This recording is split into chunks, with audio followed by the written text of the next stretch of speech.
Welcome to Local SEO in 10. This is your go-to podcast for answers about how you can grow your local business online easily and quickly.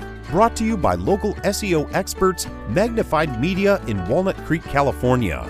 In each 10-minute episode, our digital marketing expert Adam Duran answers your questions on how you can get more leads for your business fast. Remember, if you're not taking care of this part of your business right now, you can bet your competitors are. And now, here's our host with the questions, Jamie Duran, and our expert with the answers, Adam Duran.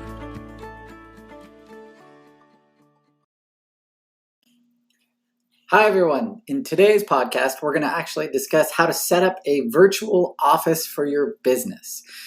Jamie's not going to be with us today. We're having some technical difficulties, it seems. So instead, I'm going to be flying solo. So put down what you're doing, try not to fall asleep, and let's get going.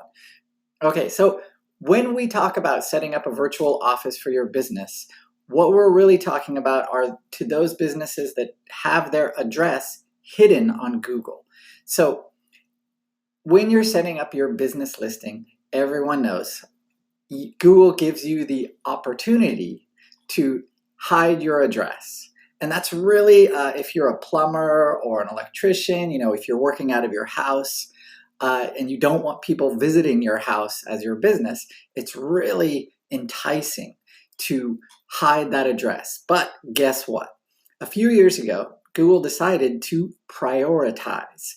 They started to prioritize their search results. So if you have an established physical business and not a home-based or virtual one, Google decided that those have a little more authority, or a lot more authority, because most likely it's an established business, it's not going to leave tomorrow. And so that's a way that Google can kind of give more relevant results, which is what they're trying to do. So if you're in that position where you don't have an office, so your office address is hidden, then we really recommend that you try and set up a virtual office.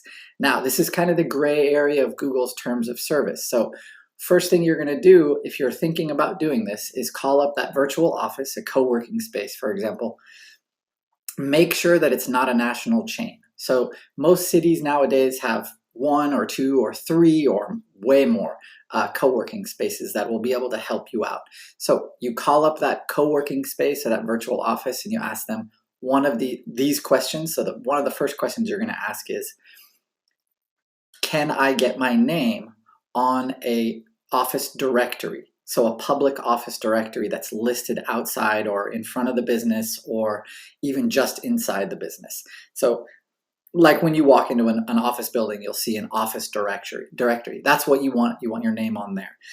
The other thing is you want a name on your mailbox. So that mailbox, if they can, even if it's if it's a written, if it looks kind of permanent, that's what you want.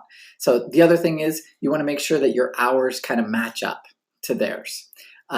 So once they give you the go-ahead, so you're happy with everything, they've said yes, yes, yes, and all that stuff, when you're there setting up your office with them, signing all the paperwork and stuff, once you have your plaque or on that directory, you want to take photos of that. You want to take a video of the outside of the business, walking in, showing that your business's name on that directory, going to your mailbox, opening the mailbox, seeing the name there of your business, walking up the stairs, and going to the office. So you can make that one long video. You're going to need that. Then, of course, while you're inside, you're going to be taking a ton of photos. While you're outside, you're going to take a ton of photos as well. So probably 10 or more of each outside, inside of the directory of your mailbox. If there's a sign, any kind of signage with your business name on it, we want those as well. Next thing you're going to do is you're going to have change one of your business's billing addresses. So you can start getting a utility bill delivered there, or your phone bill for your business delivered there. Anything that we can show that you have an official address there, that's what we want. You can even file a DBA with your local county. That will also be acceptable for Google.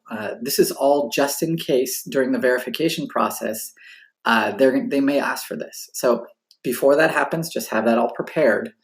So that way, when you do set up that virtual office, you're able to basically show that you're actually doing business there. Google's terms of service, they do talk about, can you meet or do you meet regularly your clients at that location? And if you can, then yeah, by all means, use that address.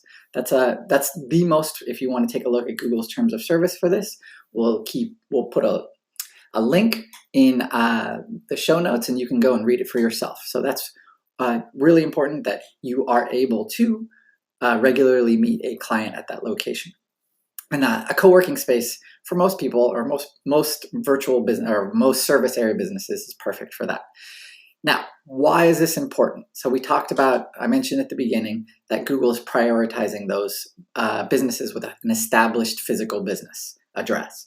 So the other thing is, when we're building your profile across the internet, to build your website's ranking, we do things like citations. So a citation is basically any location on the internet that includes your business's name, phone number, address. So if you have no address, no address is bad. Name, address, phone number, your hours, your website, and a description of your business. So those are called citations, and the more of them that you have that point back to your website and your location, the more established you are. That helps with your search engine ranking. So we want to make sure that once this is established, and when you start building out your profile online, start building out citations, it's really important for you to have a physical address to include in those citations. And that's across the board. If you open up, or if you've tried to open up a Facebook business page, you're going to have to put an address. This is for Yelp.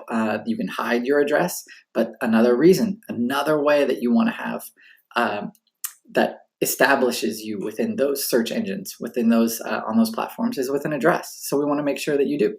Okay. That's it. So first, when choosing a virtual office, we'll just review, get photos of the outside and inside, get your name on that directory, take a video of you walking up, get some bills to be delivered there, DBA. This is also, we can improve your search ranking, and you can get a piece of that business that's in your city coming to you through Google. So we're going to stop now. Thank you very much for listening to our Local SEO in 10.